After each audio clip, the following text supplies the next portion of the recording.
7 ذوالحجہ 317 ہجری کو بحرین کے حاکم ابو طاہر سلیمانی نے مکہ مکرمہ پر قبضہ کر لیا۔ خوف و ہراس کا یہ عالم تھا کہ اس سال حج بیت اللہ نہ ہو سکا، کوئی بھی شخص عرفات نہ جا سکا۔ انا للہ و انا الیہ راجعون۔ یہ اسلام میں پہلا ایسا موقع تھا کہ حج بیت اللہ نہ ہو سکا۔ اسی ابو طاہر نے حجر اسود کو بیت اللہ سے نکالا اور اپنے ساتھ بحرین لے گیا۔ پھر بنو عباس کے خلیفہ مقتدر نے ابو طاہر سے معاہدہ کر کے فیصلہ کیا اور 3000 دینار دیا اور حجر اسود خانہ کعبہ کو واپس کیا گیا۔ یہ واپسی 339 کو ہوئی، گویا کہ 22 سال خانہ کعبہ حجر اسود سے خالی رہا۔ جب فیصلہ ہوا کہ حجر اسود کو واپس کیا جائے گا تو اس سلسلے میں خلیفہ وقت نے ایک بڑے عالم محدث عبداللہ کو حجر اسود کی وصولی کے لیے ایک وفد کے ساتھ بحرین بھجوایا۔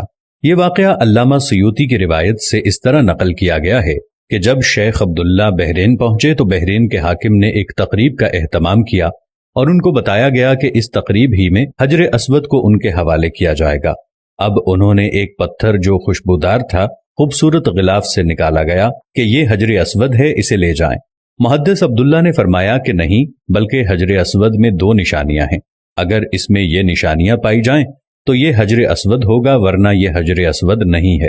ایک تو یہ کہ حجر اسود ڈوبتا نہیں ہے، دوسرا یہ کہ آگ سے بھی گرم نہیں ہوتا۔ اس پتھر کو جب پانی میں ڈالا گیا تو ڈوب گیا، پھر آگ میں اسے ڈالا گیا تو سخت گرم ہو گیا، یہاں تک کہ پھٹ گیا۔ محدث عبداللہ نے فرمایا یہ ہمارا حجر اسود نہیں۔ پھر دوسرا پتھر لایا گیا، اس کے ساتھ بھی یہی عمل ہوا اور وہ پانی میں ڈوب گیا اور آگ پر گرم ہو گیا۔ فرمایا کہ ہم اصل حجر اسود ہی لیں گے۔ پھر اصل حجر اسود لایا گیا اور آگ میں ڈالا گیا تو ٹھنڈا نکلا، پھر پانی میں ڈالا گیا تو پھول کی طرح پانی میں تیرنے لگا۔ تو محدث عبداللہ نے فرمایا یہی ہمارا حجر اسود ہے اور یہی خانہ کعبہ کی زینت ہے اور یہی جنت والا پتھر ہے۔ اس وقت ابو طاہر نے تعجب کیا اور پوچھا کہ یہ باتیں آپ کو کہاں سے ملی ہیں؟ تو محدث عبداللہ نے فرمایا کہ یہ باتیں ہمیں جناب رسول اللہ صلی اللہ علیہ وسلم سے ملی ہیں کہ حجر اسود پانی میں ڈوبے گا نہیں اور آگ سے گرم نہیں ہوگا، کیونکہ یہ پتھر جنت سے لایا گیا ہے اور اس پتھر کی یہ خاص خصوصیات ہیں کہ نہ ہی یہ پانی میں ڈوبے گا اور نہ ہی یہ آگ سے گرم ہوگا۔ ابو طاہر نے کہا کہ یہ دین روایات سے بڑا مضبوط ہے۔ جب حجر اسود مسلمانوں کو مل گیا تو اسے ایک کمزور اونٹنی کے اوپر لادا گیا، جس نے تیز رفتاری کے ساتھ اسے خانہ کعبہ پہنچایا۔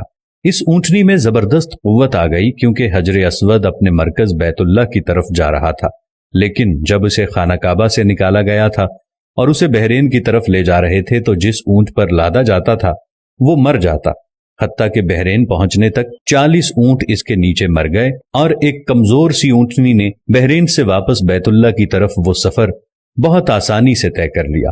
کیا خوبصورت شان ہے میرے اللہ کی، کیا خوبصورت شان ہے میرے نبی کی، اور کیا خوبصورت شان ہے اس حجر اسود کی کہ جو جنت کا پتھر ہے۔ اللہ تعالی ہم سب کو، آپ دیکھنے والوں کو، تمام کو حجر اسود کی زیارت نصیب فرمائے، ہم سب کو خانہ کعبہ کی زیارت نصیب فرمائے، آمین ثم آمین۔